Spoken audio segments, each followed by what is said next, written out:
Hello साथियों, आप सभी को नमस्कार। आज हम आपके लिए ले गए हिंदी की एक क्लास जिसके बारे में हम जानेंगे भाषा के बारे में। ठीक, देखते हैं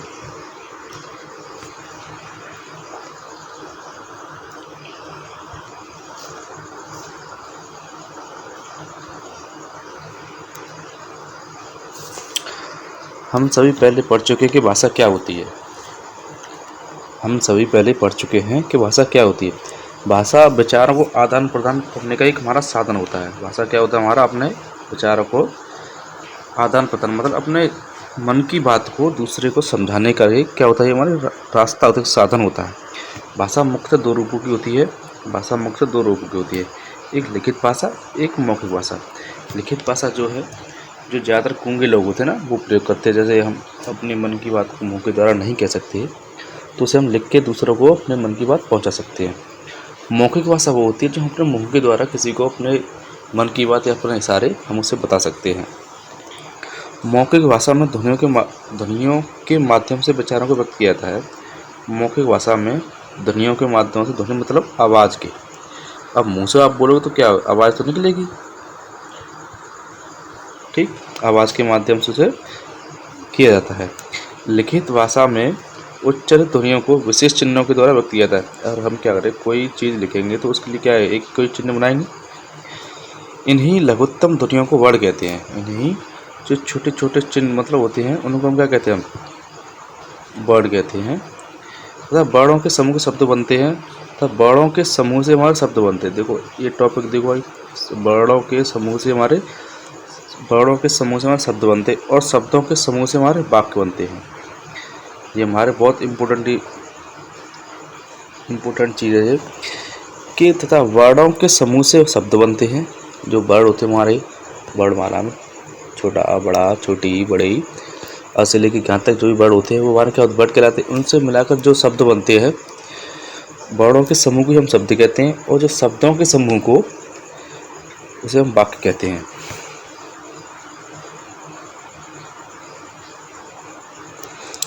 अब प्रश्न यह उठता है कि वर्ण होते क्या हैं। प्रश्न हमारा क्या उठता है, हमारा कि वर्ण होते क्या है। वर्ण क्या है? लघुत्तम सार्थक ध्वनि जिसके टुकड़े ना हो सके उसे हम वर्ण कहते हैं।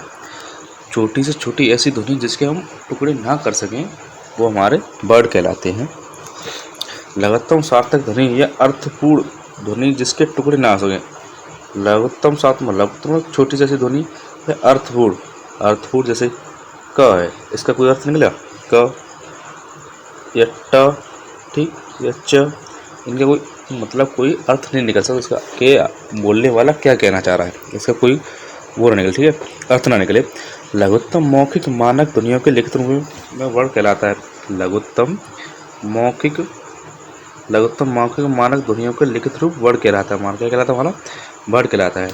वर्ण ध्वनि की सबसे छोटी मानक इकाई है। वर्ण हमारी ध्वनि की सबसे छोटी मानक इकाई है। हिंदी वर्णों की संख्या लिखित रूप में 52 होती है। हिंदी में वर्णों की संख्या मुख्यतः 52 होती है। जैसे छोटा बड़ा, छोटी बड़ी, क ख ग ङ च छ ज, ये यहाँ तक हमारे क्या 52 अक्षर होते हैं। 52 अक्षर होते हैं, 52 वर्ण होते हैं। अब देखते हैं हम शब्द क्या होते हैं। पीछे में देखा था वर्ड क्या होते हैं, अब हम देखते हैं शब्द क्या होते हैं। वर्णों के या मानक ध्वनियों के सार्थक या अर्थपूर्ण शब्द को हम शब्द कहते हैं। वर्णों के या मानक ध्वनियों के सार्थक या अर्थपूर्ण समूह को हम क्या कहलाते हैं, हमारे शब्द कहलाते हैं। हमारे जो अर्थपूर्ण शब्द होते हैं उनको मिलाकर, है ना, उनको हम क्या शब्द कहते हैं। या हम दूसरी भाषा में ये भी कह सकते हैं, ध्वनियों की सबसे छोटी सार्थक या अर्थपूर्ण इकाई शब्द कहलाती है। ठीक है, जैसे आ है, म, ठीक है, इन दोनों कैसे भी अलग अलग है। इन दोनों को मिलाएंगे तो क्या बनेगा, आम बनेगा, मतलब अ और प्लस के म, क्या हो गया हमारा, ये हमारा हो गया आम। क्या हो गया हमारा, आम। इसका सार्थक मतलब अब अ और म का कोई तो क्या है, कोई इसका कोई अर्थ नहीं निकल रहा है, पर अ और म को मिला देंगे, इसका आम एक क्या आएगा, एक शब्द निकलेगा, इसका कोई अर्थ निकलेगा कि एक वस्तु का नाम आम है ना। तो जिसका अर्थ साधारण व एक प्रकार का फल होता है, मतलब इसका अर्थ क्या है, आम क्या हमारी फल होता है, एक साधारण प्रकार का क्या होता है, फल होता है। ठीक है, इसे हम कह सकते हैं कि ध्वनियों की सबसे छोटी सार्थक या अर्थपूर्ण इकाई शब्द कहलाती है। आगे देखते हैं हम। अब देखते हैं वाक्य। पहले हमने पढ़ा था कि वर्ड क्या होते हैं, फिर पढ़ा हमने शब्द क्या होते हैं। अब देखते हैं हम वाक्य क्या होते हैं। शब्दों का ऐसा सार्थक समूह, शब्दों का ऐसा सार्थक समूह या नियमबद्ध समूह जिसके द्वारा कोई विचार प्रस्तुत हो या जिसके द्वारा कोई विचार स्पष्ट हो, वाक्य कहलाता है। ये हमारा इसमें क्या बोल रहे हैं कि शब्दों का ऐसा सार्थक समूह या नियमबद्ध समूह जिसके द्वारा कोई विचार प्रस्तुत हो या जिसके द्वारा कोई विचार स्पष्ट हो, मतलब जो सामने वाला व्यक्ति क्या कहना चाह रहा है स्पष्ट रूप से हम समझ सकें, उसे हम क्या कहलाते हैं, हमारे वाक्य कहलाता है।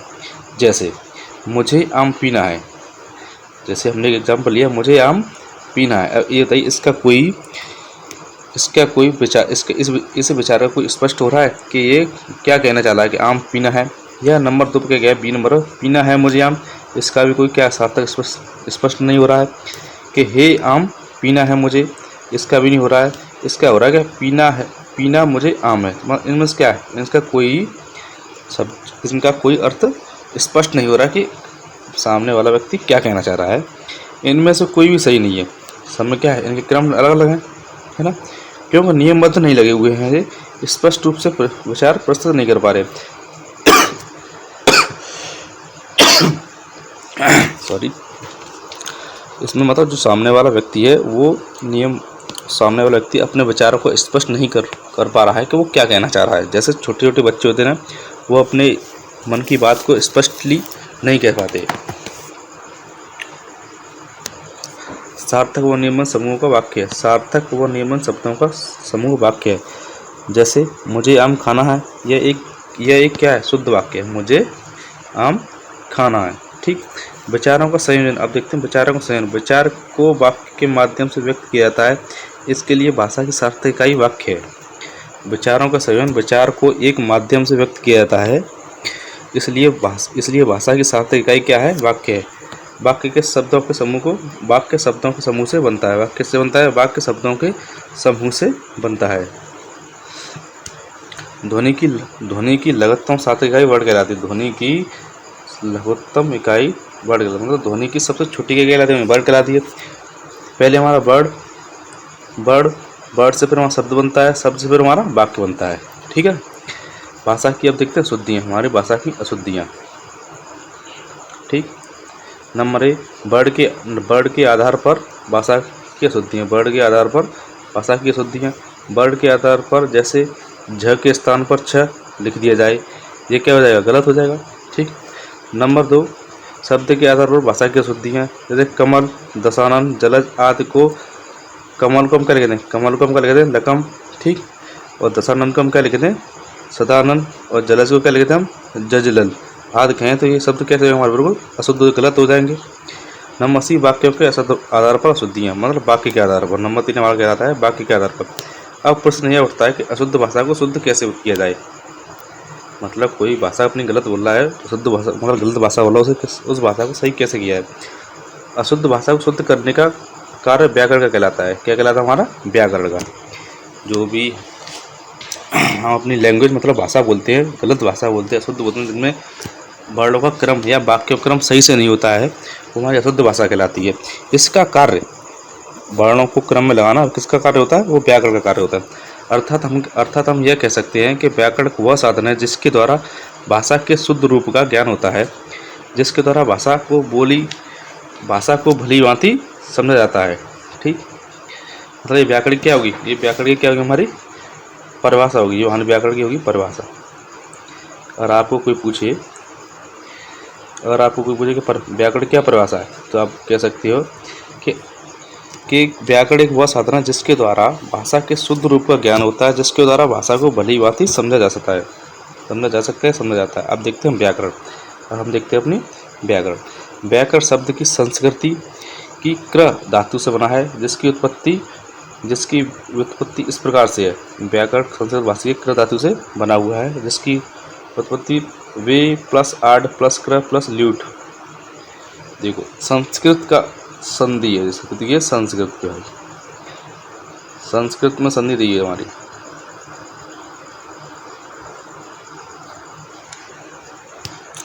ठीक है,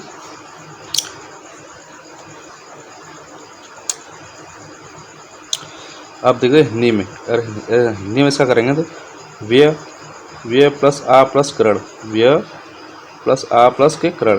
किसी भी चीज़ को भली भांति समझना ही क्या कहलाते हैं? व्याकरण कहलाते हैं। व्याकरण की परिभाषा है, व्याकरण वह साधन है जिसके द्वारा भाषा को शुद्ध रूप में लिखा या पढ़ा या बोला जा सकता है, वो हमारा व्याकरण कहलाती है। व्याकरण, व्याकरण से भाषा को लिखित मौखिक शुद्ध रूप में का ज्ञान होता है। व्याकरण से क्या होता है कि भाषा का लिखित मौखिक और शुद्ध रूप का में ज्ञान होता है, इसीलिए हम व्याकरण का प्रयोग करते हैं। व्याकरण का कार्य भाषा को शुद्ध करना। व्याकरण क्या कार्य है? भाषा को हमारे को शुद्ध करना है। व्याकरण के विभाग या व्याकरण के भाग कितने बार? व्याकरण 3 भाग होते हैं। व्याकरण के कितने भाग होते हैं? 3। एक वर्ण विचार, शब्द साधन और वाक्य विन्यास। अब हम आगे देखते हैं वर्ण, वर्ण, ठीक है। वर्ण विचार, वर्णों के आकार, वर्णों के उच्चारण, वर्णों के मेल से बने शब्द को के अध्ययन से संबंधित, ठीक है। वर्ण के बारे में देखते हैं कि विचार, वर्णों के आकार, वर्णों के आकार, वर्णों के उच्चारण, वर्णों के मेल से बने शब्दों के अध्ययन से संबंधित। शब्द साधन के अंतर्गत शब्दों का वर्गीकरण किया जाता है। शब्द में क्या जाता है? साधन के अंतर्गत शब्दों का वर्गीकरण किया जाता है। वाक्य विन्यास, वाक्य के अवयवों को परस्पर संबंधों का अध्ययन किया जाता है। वाक्य में क्या जाता है? वाक्य में विन्यास या वाक्यों के अवयवों का परस्पर संबंध किया जाता है। वर्णमाला, अब हम देखते हैं अपनी वर्णमाला। वर्णमाला में व्यवस्थित समूह को वर्णमाला कहा जाता है। वर्णमाला के समुदाय को वर्णमाला कहते हैं। वर्णों के समुदाय को हम वर्णमाला कहते हैं।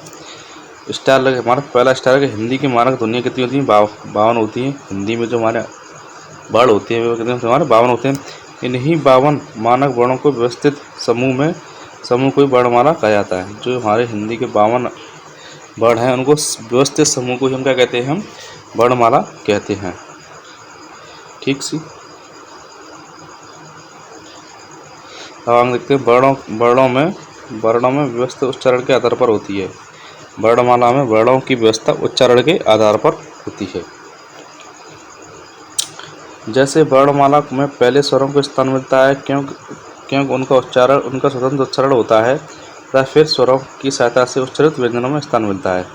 पहले वर्णमाला हम स्वरों को स्थान देते हैं, फिर उसके बाद व्यंजनों, क्योंकि स्वर होते हैं वो बिल्कुल स्वतंत्र होते हैं, जबकि व्यंजन का कोई वर्ण होता है वो स्वर से मिलकर बना होता है। जैसे हमारा मान लो ये ट बना है, ट, इस ट में क्या हो रहा है? पीछे अ की आवाज़ आ रही है। इस ट का ये कैसा है हमारा अभी ट को इसका विच्छेद करेंगे तो ट आधा ट प्लस के अ, ठीक। तो इसमें क्या हो गया? अ की आवाज़ आएगी, तो इसमें क्या होगा? ये स्वर ट तो व्यंजन है पर ये स्वर की सहायता ले रहा है, ठीक है ना। अब जैसे हम बोले यहाँ पर अभी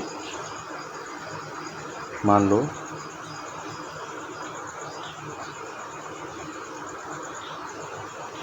हमने कोई एक व्यंजन लिया, मान लो हमने बोला ए, अब ए का एकदम क्या, ये क्या है? एक पूरा स्वतंत्र उच्चारण है, स्वतंत्र वर्ण है, ठीक। इसका हम क्या इसका हम विच्छेद नहीं कर सकते हैं। स्वतंत्र उच्चारण जैसे स्वर में तो स्वतंत्र उच्चारण दिए, छोटा बड़ा, छोटी ई बड़ी ई, छोटा ऊ बड़ा ऊ, ऋषि ए ओ बड़ा ओ, छोटंग बड़ंग, ठीक है। ये आपको स्वतंत्र उच्चारण दिए। जबकि व्यंजनों की ये हमारे व्यंजन दिए हैं सभी प्रकार के, क ख ग घ ङ च छ ज झ झ ट ठ ड ण त थ द ध न प फ भ म य र ल व स स व, ठीक। ये हमारे सभी क्या दिए? हमारे व्यंजन दिए हैं। जो व्यंजन हमारे क्या होते हैं? स्वरों की सहायता से बनते हैं, स्वर की सहायता से बनते हैं, ठीक। ये और दिए हमारे वाले, ठीक। भाषा के विचारों को आदान प्रदान करने के माध्यम से जो ध्वनियाँ उत्पन्न होती हैं, अप्रसन्न ध्वनियों को ध्वनियाँ कैसे उत्पन्न होती हैं? ध्वनियाँ स्वतंत्र तंत्रियों को कंपन द्वारा उत्पन्न की जाती हैं।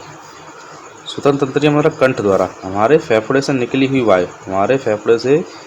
हुई वायु कंठ में मौजूद स्वर तंत्रियों से टकराकर उनमें कंपन करती हैं। तथा उस कंपन को वर्ड कहते हैं, वर्ड होते हैं। जैसे ये है हमारे, ठीक, आप देख रहे हो, ठीक, बैक और फ्रंट, ये हमारा लेफ्ट है, राइट, ठीक। एग्जीक्यूटेड क्रिटिल्स, two vocal folds, false and vocals, एपिलोटेड्स, ठीक। आपको ये चीज़ समझ में नहीं आएगी, जो हमारा जीव क्रिया होती है ना उसके बारे में बताया गया है ये सब, कैसे क्या होता है इसमें। अब इसमें देखते हैं, ये तुम्हारे लिए समझ लायक है। उच्चारण स्थान मुख गुहा के अलग अलग स्थानों में अलग अलग करके उच्चारित किया था, मतलब हमारे मुख गुहा होती है उसको अलग अलग हिसाब से उच्चार प्रयोग कर देंगे, उसी हिसाब से हमारा उच्चारण किया जाता है। जैसे कंठ, कंठ का प्रयोग कंठ से किया जाता है, तालु, ठीक, मूर्धन्य, दांत, ओठ, ओठ तालव्य, कष्टोठ, ठीक है ना। अब देखते कंठ, ये मानव का यहाँ पर कंठ होता है, तो यहाँ से क प्रयोग किए जाते हैं, क वगैरह यहाँ से किए जाते हैं हमारे। फिर देखते हैं हमारा तालु, तालु से यहाँ से, ठीक। उसके बाद आता है हमारा जीवा का प्रयोग किया जाता है, फिर मूर्धन्य, मूर्धन्य का, फिर ओष्ठों का किया जाता है, दांतों का, फिर ओठों का यहाँ पर, ठीक, यहाँ पर और नाकों का किया जाता है। इतने इन चीज़ों का हम योग करके अपने 52 वर्णों का प्रयोग करते हैं, 52 वर्णों का हम यूज करते हैं इसमें, ठीक। अब देखते हैं कंठे वर्ड कौन से होते हैं। कंठे वर्ड कैसे होते हैं, कौन से होते हैं? स्वर में हमारे छोटा बड़ा होता है, व्यंजन में क ख ग घ ङ होते हैं, क ख घ ङ और ह। तालु में, तालव्य वर्ण में स्वर छोटी बड़ी होती है, व्यंजन में च छ झ।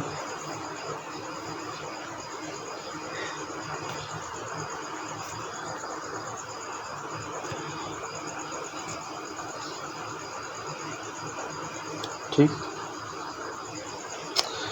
और मूर्धन्य वर्ण में हमारे ऋषि लिखित स्वर में होता है, और ट ठ ण प ये किसमें होते हैं हमारे, स में होते हैं हमारे, मूर्धन्य वर्ण में होते हैं हमारे, ठीक। दंत वर्ण में, दंत वर्ण में व्यंजन आते हैं त थ ध न न स र ल, ठीक। इतने हमारे क्या होते हैं, हमारे सब स्वर। अभी मैं आगे और डिटेल में बताऊंगा इनका प्रयोग। ओष्ठ वर्ण, ये तुमको केवल समझना है। ओष्ठ वर्ण, ओष्ठ वर्ण स्वर हमारे छोटा हो बड़ा होता है, व्यंजन में प फ ब भ और म, ब भ और म। दंतोष्ठ में क्या होता है, हमारा व्यंजन केवल व आता है, दंतोष्ठ में व केवल प्रयोग किया जाता है हमारा। कंठ तालव्य में, कंठ, ये दोनों कंठ और तालव्य, मतलब कंठ से प्लस तालव्य से, दोनों से बोले जाते हैं ना। कोष्ठ, ये कोष्ठ होता है कंठ और ओ से, कंठ प्लस ओ से बोले जाते हैं, ठीक है ना। मानक वर्णों की स्वरों की संख्या 13 है, या व्यंजनों की संख्या 39 है। स्वरों की संख्या हम 13 करते हैं और मानते हैं, और व्यंजनों की संख्या 39 मानते हैं, ठीक। आप सभी को हमारी क्लास कैसी लगी है? इस क्लास को हमारी को ज़्यादा से ज़्यादा लाइक करें, शेयर करें और सब्सक्राइब करें। जो भी गलतियाँ उसे आगे हमें कमेंट बॉक्स में भेजें और सुधारने की कोशिश करेंगे। आप सभी को धन्यवाद। हेलो साथियों, आप